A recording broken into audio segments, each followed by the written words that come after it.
As a kid growing up in Milwaukee, as the senator said, I loved the game of baseball, and I dreamed of a life in baseball, a dream that certainly has come true. Comments from Commissioner Bud Selig earlier today, and we are pleased to be joined now by baseball's commissioner, and you're more like Milwaukee's favorite son today as we honor you with a statue. What did you think of the statue when you first saw it? Overpowering. I normally, especially as a commissioner, the last 18 years, I've learned not to get too up or too down. It's like a player, as Billy knows. But this, the last 3 or 4 weeks, has really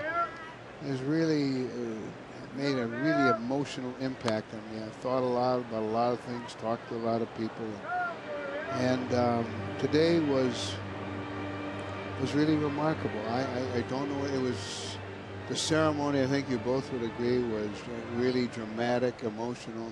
Just seeing all my players back again. You can't imagine how much that meant to me, and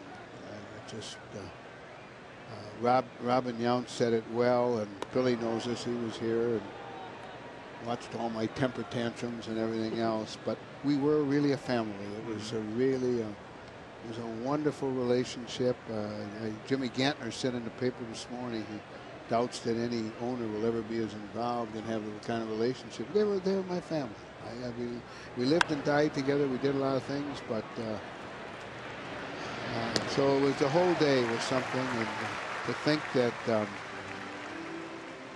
you have a statue here, and I think I replayed all the struggles of getting a team. Took 5.5 long, really tough years.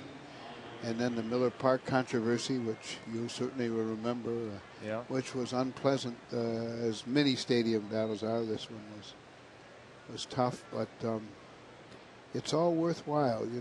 I meant what I said in the speech today, which I wrote over and over again. You have to believe in what you do. And I know when the Braves left here, I was just 29 years old, and I made up my mind. We're going to get a team. And boy, there was a lot of disappointment.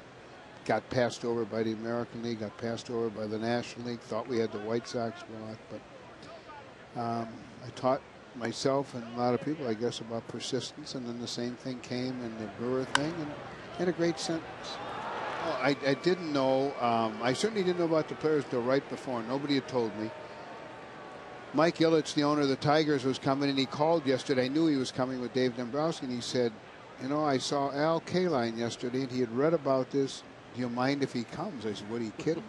I said, I'd be thrilled. And it was great to have him. And, of course, Frank Robinson works for us. Ernie Banks wanted to come up for it. It was when you looked out at that audience today, Bill, Brian, that was quite a group.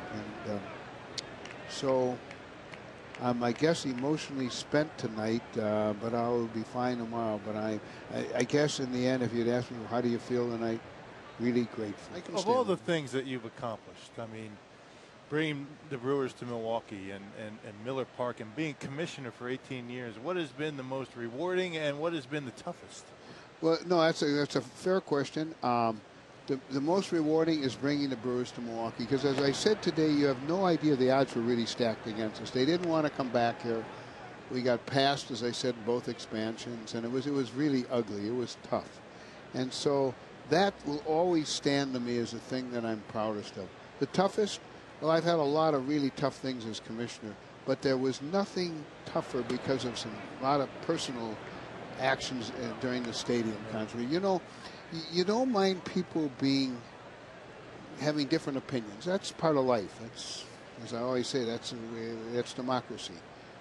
But the lot of shenanigans and things that went on were just inexcusable because there was no hidden agenda here. They're not like a lot of other teams.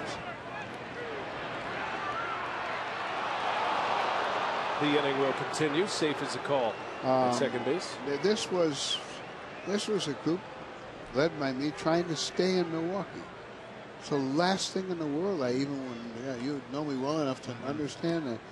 And so it was a difficult process. I've told students and teaching courses both in Madison and at Marquette here that they asked me that same question, Billy, and the answer is a stadium battle because of some behavior which I found troubling. I want to ask you about Hank Aaron's speech because Hank Aaron said something today that struck me thinking about you listening to that, saying you are his hero. Hank Aaron, of all people, saying that. Well, that was, you know, we've been very good friends for 52 years. And I've said later on, and I really believe this, that Hank Aaron today, even more so in the last 20 years, is now the greatest American icon in sports in this country, no question about it. He really, I know he broke Babe Ruth's record, and he's conducted himself so beautifully, as you know.